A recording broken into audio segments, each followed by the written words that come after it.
औज़ुबिल्लाहिमिनश्शैतानिर्रजीम बिस्मिल्लाहिर्रहमानिर्रहीम अस्सलाम वालेकुम। आज हमारी दीवानी रस्मुल ख़ुद की क्लास है और आज की क्लास में हम काफ और लाम लिखना सीखेंगे, उसका टेम्पलेट तैयार करेंगे और देखेंगे क्या डिफरेंस है।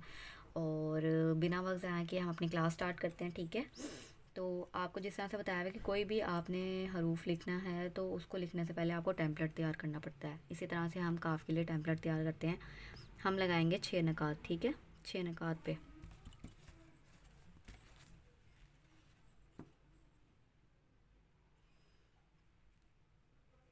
6 नकात पे हमारा मुश्तमिल होगा टेम्पलेट, ठीक है। यहाँ से बेस लाइन लगा लेते हैं, यहाँ से बेस लाइन लगा लेते हैं। सॉरी।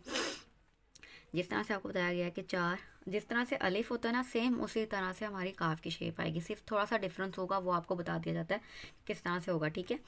यहाँ से बिल्कुल स्ट्रेट लाइन आएगी जिस तरह से हमारी अलिफ की आती थी, ठीक है। 4 नकात तक यहाँ स्ट्रेट लाइन, यहाँ पीछे की तरफ हमने इसको लेके जाना, ठीक है। कर्व बनानी है हमने, जैसे हम अलिफ बनाते थे सेम उसी तरह से। यहाँ से आने के बाद इसका मिड कनेक्शन देने के बाद यहाँ से हमने नीचे की तरफ करके ऊपर की तरफ गुलाई लेके जानी है। अलिफ में हम इस तरह से रोक देते थे, लेकिन काफ में हम यहाँ से कलम की नोक से इसको इस तरह से ऊपर की तरफ ले जाएंगे। इस तरह से हमारा काफ बनेगा, ठीक है। यहाँ से फिर हम इस तरह से यूँ करके बना लेंगे इसका।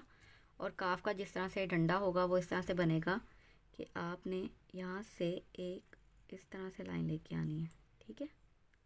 यहाँ से आपने नोक बनानी है इसकी और यहाँ से इस तरह की शेप लेके आनी है। लाने के बाद यहाँ से आप इस तरह से कर दें, ठीक है। ये हमारा काफ का जो है ऊपर वाला हिस्सा वो इस तरह से बनेगा, ठीक है। अब हम लाम देख लेते हैं कि लाम किस तरह से होगा। सेम उसी तरह का पैटर्न है, उसी तरह का इसका टेम्पलेट है, वैसे ही तैयार होगा जिस तरह से अलिफ होता है और ये काफ होता है, ठीक है। 4 नकात तक स्ट्रेट लाइन लगाई हमने, इसको पीछे की तरफ लेके गए, ठीक है। यहाँ से हमने इसका मिड कनेक्शन बनाया और यहाँ से ऊपर की तरफ लाने के बाद हम इस तरह से ले जाएंगे, ठीक है। ये हमारा लाम बन गया। इसमें ये वाली चीज़ नहीं आएगी और ये ऊपर वाली चीज़ नहीं आएगी, ठीक है। बाकी सारी सेम शेप होगी काफ की और लाम की। अब हम देख लेते हैं कि हमारा जो स्टार्टिंग में आएगा काफ और लाम किस तरह से लिखा जाता है। वो इस तरह से लिखा जाएगा, ठीक है। स्टार्टिंग शेप जो होगी वो इसकी इस तरह से होगी, काफ की और लाम की, ठीक है। इस तरह से आएगा। और अब मिड का हम देख लेते हैं कि मिड में अगर आए तो किस तरह से लिखा जाएगा। मिड में इस तरह से लिखा जाएगा जैसे कि ये कोई हमारा हरूफ था, ठीक है। उसके आगे से यहाँ से इस तरह से, ठीक है, काफ की शेप आएगी जिस तरह से अलिफ की आती थी।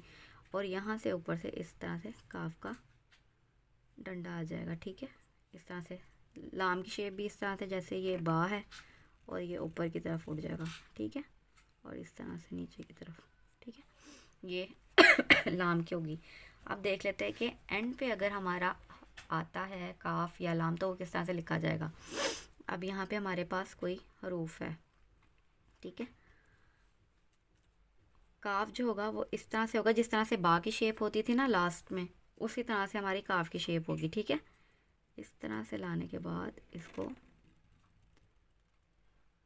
बा में हम ऊपर की तरफ ले जाते थे, इसको हम नीचे की तरफ ले जाएंगे, ठीक है। इस तरह से काफ की शेप होगी और ये काफ का ऊपर वाला पोर्शन आ जाएगा, ठीक है। ये हमारी काफ की लास्ट की ज्वाइनिंग होगी। और लाम इस तरह से होगा जैसे ये बा है, ठीक है। यहाँ से आपने लेके आना सेम वही शेप लाम की, ठीक है, जिस तरह से अलिफ की होती थी। ये हमारी लाम की शेप होगी किसी हरूफ के आखिर में अगर लाम आएगा तो। ये हमारा काफ लाम था और इसमें हमने स्टार्टिंग, इसका मिड और लास्ट जो था पॉइंट वो देखा था कि किस तरह से इसकी ज्वाइनिंग होगी, ठीक है। तो ये आप इसकी प्रैक्टिस करें, जितनी प्रैक्टिस करेंगे उतना ही आपका बेहतर लिखा जाएगा। और इन चीज़ों को भी याद रखें कि मिड में किस तरह से लिखा जाएगा, लास्ट में किस तरह से लिखा जाएगा। तो ये आप प्रैक्टिस करते रहेंगे तो आपको ये याद रहेगा। तो इंशाल्लाह अब नेक्स्ट क्लास में मिलेंगे। नेक्स्ट क्लास में हम दूसरे जो हमारे हरूफ रह गए हैं वो करेंगे। तो तब तक के लिए आप इसकी प्रैक्टिस करें। इंशाल्लाह नेक्स्ट क्लास में मिलते हैं, ठीक है। जज़ाकल्लाह, अल्लाह हाफ़िज़।